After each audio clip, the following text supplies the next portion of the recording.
वो चली आ सामने।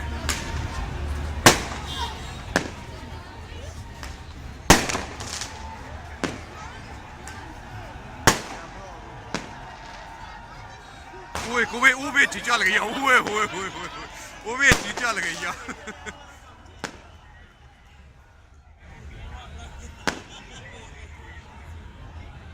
ਯਾਰ ਸ਼ੈਕ ਸਾਲਗਿਰਾ ਅੱਜ ਆਹੋ ਯਾਰ ਛੁੱਲੀ ਨਹੀਂ ਹੈ ਨਿੱਕੀ ਜੀ ਤੋਂ ਰੇਠਾ ਟਾਈਮ ਨਹੀਂ ਹੁੰਦਾ ਉਹ ਚੀਜ਼ ਹੈ। ਇਹ ਜਿਹੜੀ ਰੰਗ ਨਹੀਂ ਆਹੋ ਨਹੀਂ ਆ ਜਿਹੜੀ ਆਹੋ ਛੁੱਲੀ ਨਹੀਂ ਹੈ।